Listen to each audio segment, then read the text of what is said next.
Acheter au plus bas et revendre au plus haut. Ce célèbre dicton, vous l'avez certainement entendu quand vous êtes lancé en bourse. Mais qu'est-ce qui se passe quand on l'applique vraiment? Dans cette vidéo, on va partir d'un postulat que vous aviez placé 1000 € fin mars 2020, lors de la chute des marchés à cause du Covid, mais pas sur n'importe quelle action, sur celles qui ont versé le plus de dividendes en 2020.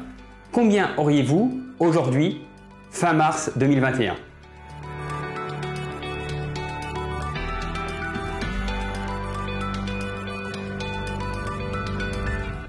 Bonjour YouTube, Julien, youtubeur sur la finance, expert en banque et marché financier. Je suis très heureux de vous présenter cette nouvelle vidéo aujourd'hui qui est sur un secteur que j'aime particulièrement, c'est la bourse.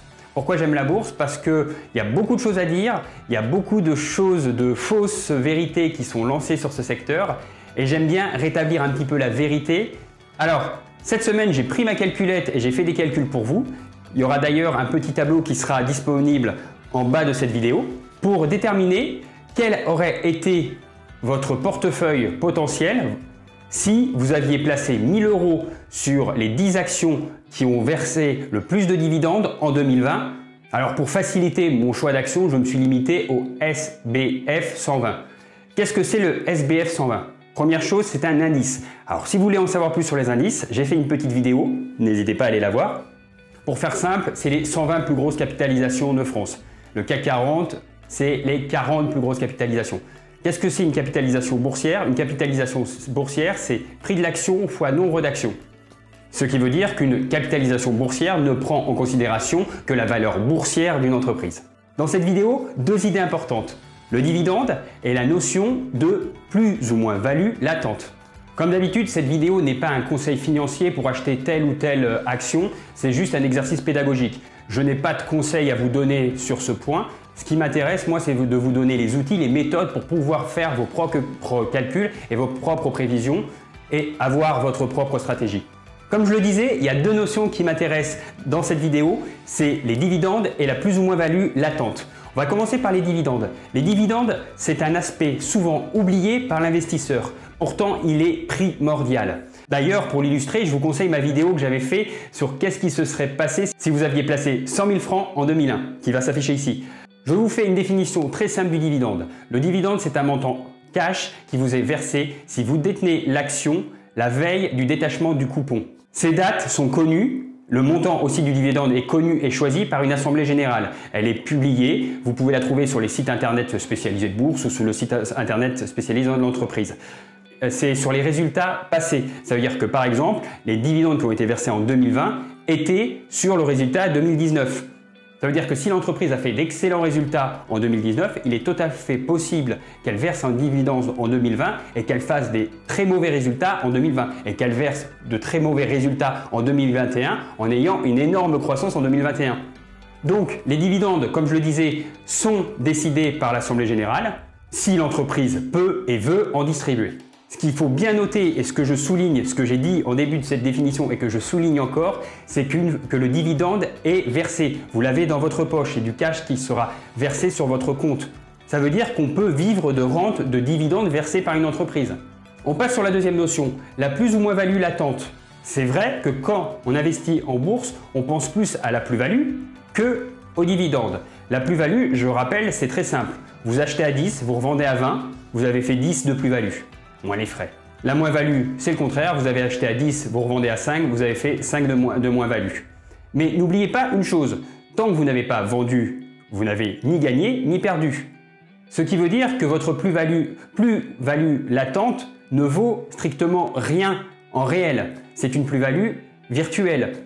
Donc se baser seulement sur la plus ou moins value d'une action est une erreur. Il faut prendre en considération l'ensemble, le dividende et la plus ou moins value. Là aussi, c'est une stratégie d'investissement. Ou vous préférez vous faire une rente avec une entreprise qui verse de gros dividendes, mais si elle verse de gros dividendes, elle peut éviter de reverser ce résultat dans son activité et donc avoir son cours de bourse limité par le fait de cette politique de dividendes. Ou vous préférez faire de l'achat-vente d'actions ou profiter à fond de la plus-value. Cela est deux stratégies différentes et bien entendu n'ont pas du tout le même niveau de risque. Il est tout à fait possible de perdre de l'argent sur la plus-value boursière d'une action mais de se rattraper avec le dividende. Le dividende d'une entreprise est relativement plus prévisible que la plus-value potentielle d'une action. Pourquoi? Parce que le dividende est dans la politique financière de l'entreprise. Il y a des entreprises connues pour verser de gros dividendes. Il y a des entreprises aussi qui sont reconnues pour verser des dividendes réguliers. Les foncières par exemple, on va le voir dans notre classement. Donc là encore, cela dépend de votre stratégie et de votre volonté d'investissement. Et comme toujours, il faut se former. Il faut se former à ces outils. Donc n'hésitez pas à vous inscrire sur mon site internet qui va apparaître. Alors, exercice pédagogique de cette vidéo.